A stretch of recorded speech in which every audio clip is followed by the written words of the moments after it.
Hi, this is Belinda with Belinda's Baubles. Welcome to day 31 of Christmas in July. And we're catching a train to the yarn store.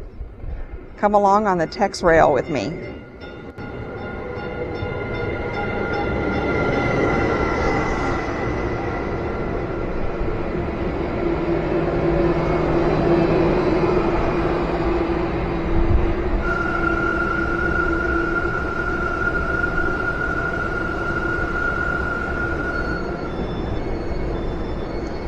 We're going to get in the back with the conductor.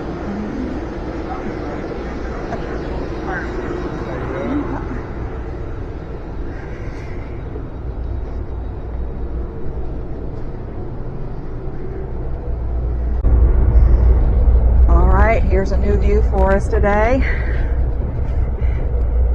Trains in Texas are not that usual anymore.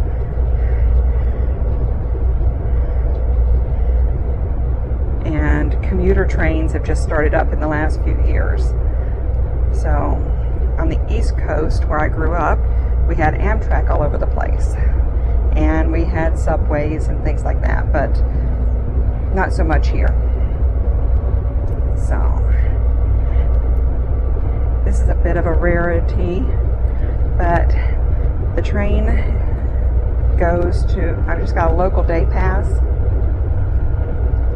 and it's just $5 for the day pass. This goes all the way out to the airport, but we're going to go to Grapevine, Texas. It lets us off at the station, which is just a half a mile from On the Lamb Yarn Shop. So I'm starting my fiber day on the train with you guys. And I'm being a good girl, and I'm working on my litmus cow. If I don't drop stitches.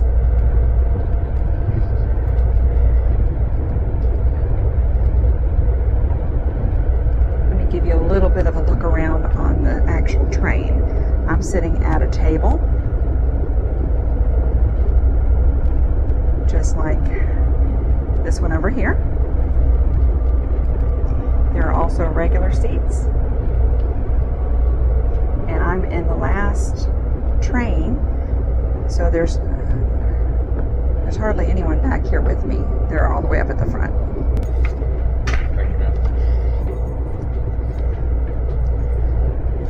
Now legal to be on the train. I probably cut away because I was fighting with my phone, which is my monitor. Just wanted to make sure I was in frame. I'm coming back just to do some voiceovers. We were at our next station at this point, and there was lots of beeping going on. So I'm just going to join you from a little bit later. And I'm still sitting here just now at my dining room table and working on the litmus cow still. I'm still in the gray area because I didn't get a whole lot done this afternoon, but I'm almost to my next color. I wish I could see some of the information on here, but I had a lovely time riding the train. Coming back was a little bit more stressful. I made it down just in time for the train to pull in, and I was seeing it pull in as I was rushing past and getting onto the walkway. Then I saw everybody coming off. Well, lo and behold, the train had broken down and had to go out of service, and they were going to send another one. And I was figuring I was going to have to wait the 30 minutes to the next train, but no, within 5-10 minutes they had another train on the next track over for us to get on. And the trains are all so nice and clean. Okay, I'm sending you back now to the past.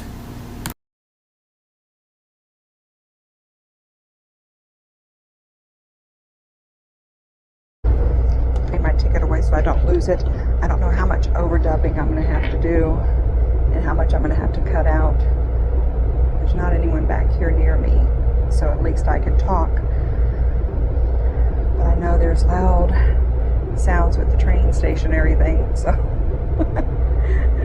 this may be a lot of editing. I don't know.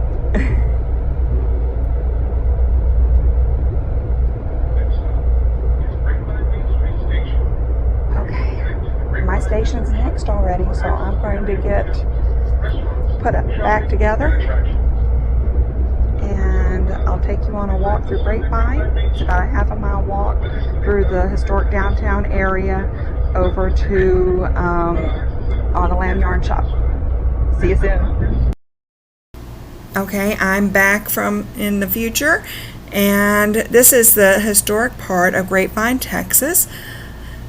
We're pulling into the train station here, as you can see, and right next to it is a little water park area that I see the kids playing in from time to time, and usually they'll have music and everything playing.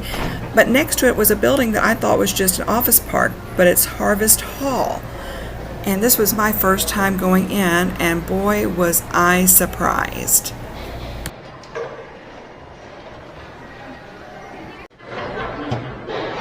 Okay, so I came into this European style eatery area I've never been in before here in Grapevine, and Mediterranean za'atar, and got a dragon fruit smoothie. Can't wait to try it. As well as restaurants, they also had a few bars in here, and this one is called the Holly Jolly Bar. It's all Christmas decorated, so of course I had to get a look at it. And then I had the shrimp macaroni and cheese. It was to die for. Besides the yarn shop where we're going today, there's a few other things going on here in Grapevine. Historic Main Street, Grapevine Vintage Railroad, which has Day Out with Thomas, the Urban Wine Trail, museums, art gallery, shopping, dining, and as I just tried out, the Harvest Hall. I ended up getting mac and cheese with shrimp and a dragon fruit latte, so we'll see how that goes.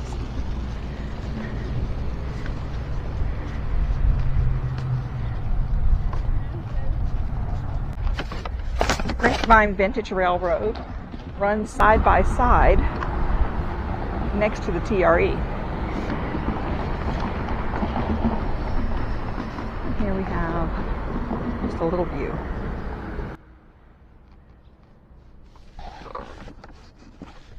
I can remember coming here with Seaver for Day Out with Thomas.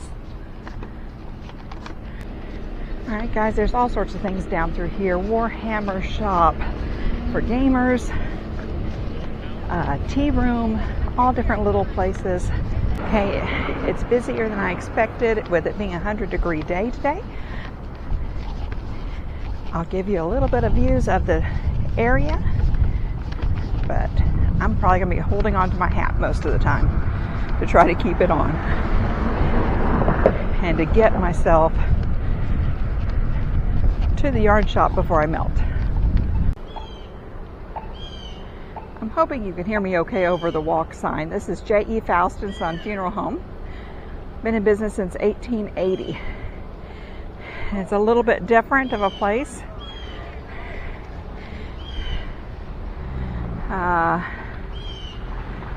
It says, beneath this marble ledger lies a time vault commemorating the 100th anniversary of J.E. Faust & Son Funeral Directors, July 16, 1980, to be opened July 16, 2080.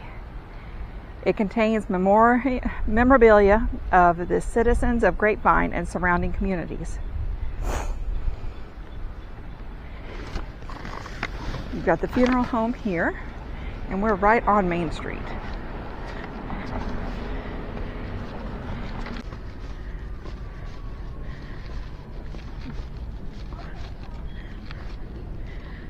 So you got Rotary Club International and a Texas historical marker.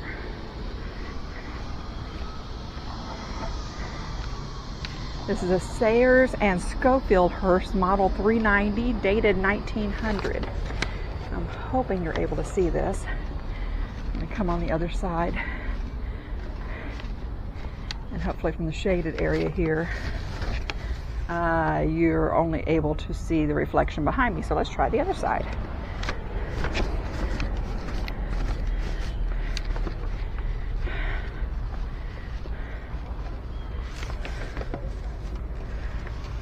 Okay, so now we can see the historic hearse here. This is commemorating the settlement of Grapevine, Texas in 1844. It was settled under the Republic of Texas. So next to the Messina Hoff Grapevine Winery, which used to be the old Wallace Hotel, you have the Sidewalk Judge. And then you come into the original well, I believe.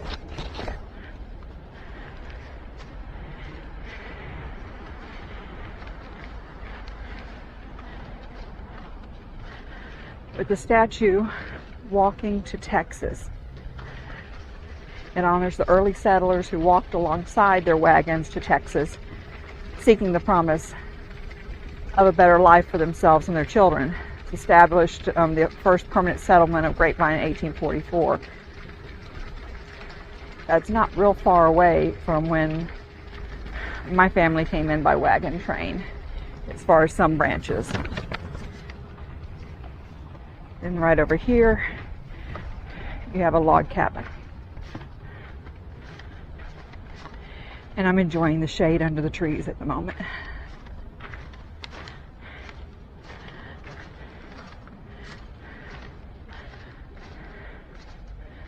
Let's see. You look inside there, they have a little bit of recording. Oh, and the windmill's not even blowing today. Usually there's a little bit of water coming up for the horses, and we don't even have that. Okay, where we're going is just past the Bank of the West.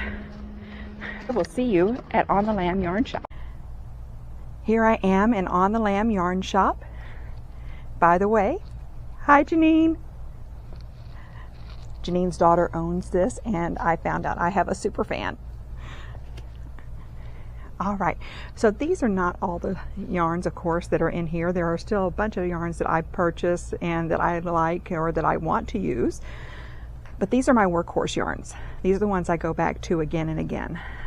When it comes to an acrylic, Anthem is one that I've found that I really like. It's a good acrylic for making things for the grandkids. In and out of the washing machine, gets thrown underneath the bed, you know, that type of thing. Then Heritage, and I know I've got a little bit of a red and a pink going on here, but the Heritage yarn, this is what I go back to again and again to make socks for Seaver and Sam. They've got such great colors.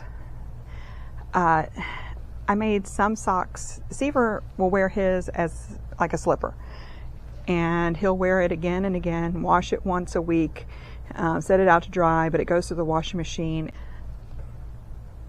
Sorry, I was getting a phone call there. Seaver has a pair of socks that are 1.5 years old. He's still wearing them quite a bit, no holes in them yet, and he wears them just as a slipper around the house. And Heritage is what I made it from. Now I did use some Hank Me Home tonight. This is her new colorway, Jaws versus Barbie. I will let y'all decide who won, whether Shark Week or Barbie won. I have my own opinion. And Fiber Day is going on behind me in another room, so that's what the laughter and stuff is that you may hear. But Hank Me Home tonight is hand painted here in Fort Worth. Gloria and Heather have their own YouTube channel, Knitting Through the Knot, that they've started. And I'm a bit addicted, so it keeps coming back. For a cotton, I am loving Juniper Moon Cumulus Dapple. Now this is what I made my tank top, my V-neck Vivian out of. And it is just so soft. And I have a whole wall over here that are, it comes in all different weights. I'll get the word eventually, but it comes in all different weights. And it is like wearing a cloud. And that's the Cumulus.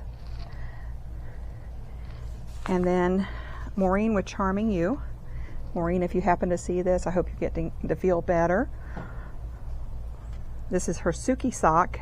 This is Oktoberfest, and I mean, this is what I think of when I think of October, is all these bright colors. That's what I grew up with on the East Coast, are trees that actually are, their leaves are this color.